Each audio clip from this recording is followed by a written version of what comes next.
ലേലുവല്ലു ലേലുവല്ലു ലേലുവല്ലു എന്ന് പറഞ്ഞ് പാവം രാഹുൽ ഈശ്വർ നിലവിളിക്കുകയാണ് ജയിലിൽ. അദ്ദേഹം ഇപ്പോഴും റിമാൻഡിലാണ്. അദ്ദേഹം കഴിഞ്ഞ 7 ദിവസം ഉപവാസവും നിരാഹാരവും ഒക്കെ കിടന്ന അവസാനം എനിക്ക് വിശക്കുന്നേ എന്ന് പറഞ്ഞ് ഭക്ഷണം കഴിക്കുകയും ചെയ്തു. രാഹുൽ ഈശ്വറിന് കൃത്യം മറുപടി എടുത്തു പറയണമെങ്കിൽ രാജ്മോഹൻ ഉണ്ണിത്താൻ ഈ രാഹുൽ മാങ്കൂട്ടത്തിൽ കേസിൽ പ്രതിയായി അല്ലെങ്കിൽ ഒളിവിൽ പോയ ഉടനെ പറഞ്ഞ ഒരു വാക്കുണ്ട്, നാറിയവനെ ചുമന്നാൽ ചുമന്നവനും നാറുമെന്ന്. അതാണ് ഇപ്പോൾ സംഭവിച്ചിരിക്കുന്നത്. രാഹുൽ മാങ്കൂട്ടത്തിൽ കുറേ നാറ്റക്കേസുകൾ ചെയ്തു. അത് എണ്ണി ഞാൻ കഴിഞ്ഞ ദിവസം പറയുകയും ചെയ്തു. അതുപോലെ ഈ നാറിയവനെ ചുമന്നതാണ് രാഹുൽ ഈശ്വറിന് വിനയായത്. ഈ തെറ്റുകളൊക്കെ ചെയ്ത രാഹുൽ മാങ്കൂട്ടത്തിൽ ഹൈക്കോടതിയിൽ നിന്ന് മുൻകൂർ ജാമ്യം ഒരു കേസിൽ ലഭിച്ചു. രണ്ടാമതൊരു എഫ്ഐആർ രജിസ്റ്റർ ചെയ്യപ്പെട്ടു. അയാളെ വേണമെങ്കിൽ പോലീസിന് അറസ്റ്റ് ചെയ്യാം. ഇപ്പോഴുമെങ്കിലും അയാൾ ഒളിവിലും പുറത്തുമാണ്. അതേ അവസരം രാഹുൽ മാങ്കൂട്ടത്തിലിനെ എടുത്ത് തോളിൽ വെച്ച രാഹുൽ ഈശ്വർ അകത്ത് കിടക്കുകയും ചെയ്യുന്നു. ഇതൊരു കാവ്യനീതി എന്ന് വേണമെങ്കിൽ പറയാം. ഏതൊരു തരത്തിൽ, അതായത് ഒരു ദ്വയ അർത്ഥപ്രയോഗത്തിൽ കാവ്യനീതി എന്ന് പറയാം. അല്ലാതെ കാവ്യനീതി ഒന്നും അല്ല ഇതൊന്നും അങ്ങനെ പറയാനും പാടുള്ള കേസുകളുമല്ല. എന്താണ് രാഹുൽ മാങ്കൂട്ടത്തിനെതിരെയുള്ള ആരോപണങ്ങൾ? അത് എപ്പോൾ വന്നു? ഈ ചില ആളുകൾ ചില പ്രൊഫൈലുകളിൽ പറയുന്നത് പോലെ CPM, മുഖ്യമന്ത്രി പിണറായി വിജയനൊക്കെ ആണ് ഇതിന് പിന്നിൽ എന്ന് ആരോപിക്കുന്നുണ്ട്. അതിന്റെ ചരിത്രം പരിശോധിച്ചാൽ CPMനോ അല്ലെങ്കിൽ മുഖ്യമന്ത്രി പിണറായി വിജയനോ രാഹുൽ മാങ്കൂട്ടത്തിൽ ശക്തനായ ഒരു പ്രതിയോഗിയോ എതിരാളിയോ അല്ല. കാരണം മറ്റൊന്നുമല്ല, രാഹുൽ മാങ്കൂട്ടത്തിൽ ഒരു ചെറുക്കനാണ് മുഖ്യമന്ത്രി പിണറായി വിജയനെ സംബന്ധിച്ച്.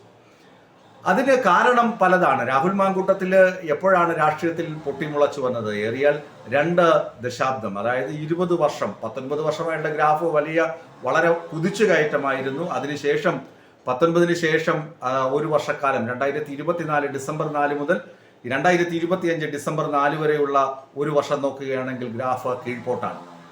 PT ചാക്കോയുടെ കഥ നിങ്ങൾക്കറിയാമോ? PT ചാക്കോയും കാറിൽ ഒരു യുവതിയെയും കണ്ടു എന്ന് പറഞ്ഞ് ആരോപണം രംഗത്ത് കൊണ്ടുവന്നത് അദ്ദേഹത്തെ ഒതുക്കാനുള്ള ആഗ്രഹത്തോടു കൂടി കോൺഗ്രസ്സുകാർ കൊണ്ടുവന്നതാണ്. പിന്നീട് കേരള കോൺഗ്രസിന്റെ രൂപീകരണവും PT ചാക്കോ ഹൃദയാഘാതം വന്ന് മരിക്കുകയും ഒക്കെ ചെയ്യുന്നുണ്ട്. അതിനുശേഷം കരുണാകരൻ 94-ൽ കരുണാകരനെതിരെ ചാരക്കേസ് കുത്തിപ്പൊക്കിക്കൊണ്ടുവന്നതും കോൺഗ്രസിലെ A ഗ്രൂപ്പായിരുന്നു. അതിന് നേതൃത്വം കൊടുത്ത ആളുകൾ ഉമ്മൻചാണ്ടിയും AK ആന്റണിയും K ബാബു തുടങ്ങിയ ആളുകളാണ് എന്ന് പകൽ പോലെ സത്യമാണ്. അത് കഴിഞ്ഞ് പിന്നെ വരുമ്പോൾ K മുരളീധരനെ പുരുഷവേശ്യ എന്ന് പറഞ്ഞ് ആക്ഷേപിച്ചത് ആരാണ്? രാജ്മോഹൻ ഉണ്ണിത്താനാണ്. K മുരളീധരനെ പുരുഷവേശ്യ എന്ന് പറഞ്ഞ് ആക്ഷേപിച്ചത് രാജ്മോഹൻ ഉണ്ണിത്താൻ എന്ന കോൺഗ്രസിന്റെ നേതാവാണ്. അത് കഴിഞ്ഞ് സോളാർ കേസ് വരുന്നു. സോളാർ കേസിൽ സരിത ആരോപണം ഉന്നയിക്കുമ്പോൾ അന്നത്തെ മുഖ്യമന്ത്രി ഉമ്മൻചാണ്ടിക്ക് വരെ ഇതിനകത്ത് പങ്കുണ്ട് എന്ന് പറഞ്ഞ് ആരോപണം ഉന്നയിക്കുമ്പോൾ ദേശാഭിമാനിയിൽ വേണമെങ്കിൽ അച്ചുനിരത്തി ഉമ്മൻചാണ്ടിയെ താഴെ ഇറക്കാനുള്ള എല്ലാ കാര്യങ്ങളും അന്ന് പാർട്ടി സെക്രട്ടറി ആയിരുന്ന പിണറായി വിജയന് ചെയ്യാമായിരുന്നു. പക്ഷേ അതിനൊന്നും പാർട്ടി മുതിർന്നില്ല. അങ്ങനെ ഒരു നാണംകെട്ട ആരോപണമൊന്നും ഒരു രാഷ്ട്രീയ നേതാക്കൾക്കെതിരെയും ഉന്നയിക്കേണ്ടതില്ല എന്ന നിലപാട് CPM എടുത്തിട്ടുണ്ട്. അന്ന് തിരുവഞ്ചൂർ രാധാകൃഷ്ണനാണ് ആഭ്യന്തരമന്ത്രി. തിരുവഞ്ചൂർ രാധാകൃഷ്ണനല്ലേ ഉമ്മൻചാണ്ടിയുടെ ഓഫീസിൽ നിന്ന് ടെനി ജോപ്പനെയും മറ്റൊരു വ്യക്തിയെയും അറസ്റ്റ് ചെയ്യിച്ചത്? ഉമ്മൻചാണ്ടി താഴെ ഇറങ്ങിയാൽ തിരുവഞ്ചൂർ രാധാകൃഷ്ണൻ മുഖ്യമന്ത്രിയാകുമെന്നൊരു മോഹം തിരുവഞ്ചൂരിന് ഉണ്ടായത് കൊണ്ടാണ് ഇതൊക്കെ നടന്നത് എന്ന് പകൽ പോലെ സത്യമാണ്.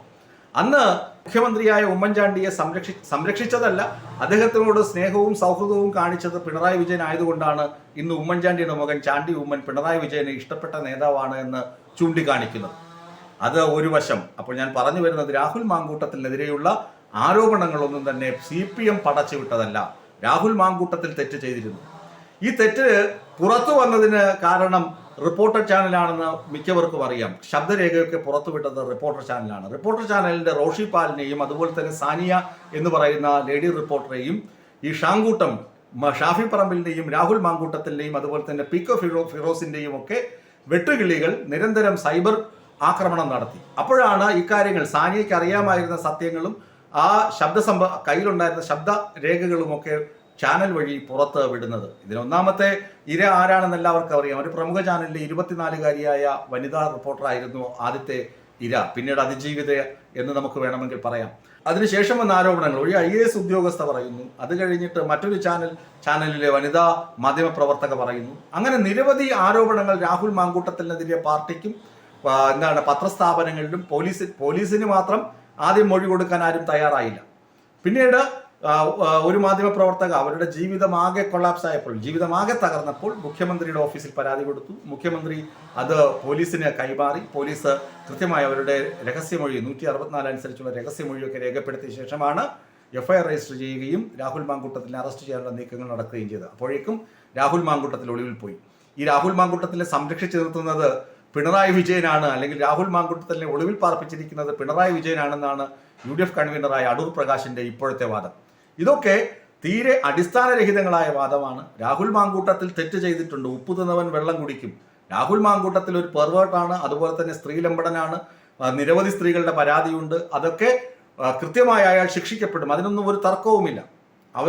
അയാളെ ഒന്നും ആരും സംരക്ഷിക്കുകയുമില്ല. പ്രത്യേകിച്ച് CPM-ഓ ഇടതുമുന്നണിയോ സംരക്ഷിക്കുകയില്ല. കേസിന്റെ വഴിക്ക് പോവുകയും ചെയ്യും. പക്ഷേ ഈ കേസ് കുത്തിപ്പൊക്കിക്കൊണ്ടുവന്നതൊക്കെ കോൺഗ്രസ്സുകാരാണ് എന്നുള്ള കാര്യം രാഹുൽ മാങ്കൂട്ടത്തിൽ മറക്കരുത്. രാഹുൽ മാങ്കൂട്ടത്തിന്റെ PR വർക്ക് ഏറ്റെടുത്ത സീമാജി നായർ നടി, അതുപോലെ തന്നെ രാഹുൽ ഈശ്വർ, സന്ദീപ് വാര്യർ, അഡ്വക്കേറ്റ് ദീപ, ഇങ്ങനെ തുടങ്ങിയ ആളുകൾ ഈ ഓഗസ്റ്റിൽ പൊന്തി വന്ന ആദ്യത്തെ ആരോപണങ്ങൾ അത് രാഹുൽ മാങ്കൂട്ടത്തിനെ വെള്ളപൂശാൻ എന്ന വണ്ണം നിരന്തരം സോഷ്യൽ മീഡിയയിൽ അവരവരുടെ പ്രചരണത്തിന് വേണ്ടിയും അവരവരുടെ പ്രശസ്തിക്ക് വേണ്ടിയും അല്ലെങ്കിൽ അവരവർക്ക് കാശ് കിട്ടുന്നതിന് വേണ്ടിയും ഒക്കെ തരത്തിനും തഞ്ചത്തിനുമൊക്കെ എടുത്തിട്ട് അലക്കിക്കൊണ്ടേയിരുന്നു.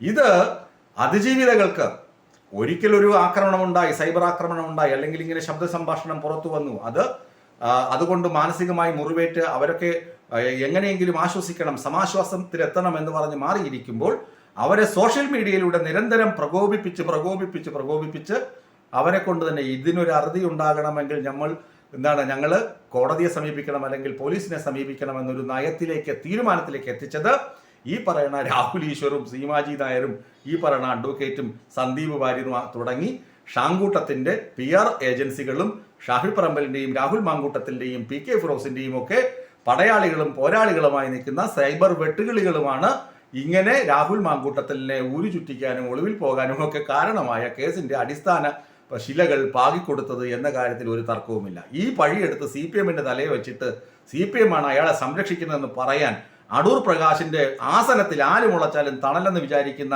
അടൂർ പ്രകാശൊക്കെ മാത്രമേ ഇങ്ങനെയൊക്കെ പറയുകയുള്ളൂ. അല്ലാതെ ഒരു മനുഷ്യനും ഇത് വിശ്വസിക്കാൻ പോകുന്നില്ല. ഇതൊട്ട് ഇലക്ഷന് CPM-നെ തിരിച്ചടിക്കാമെന്ന ആയുധം ആവുകയും ഇല്ല.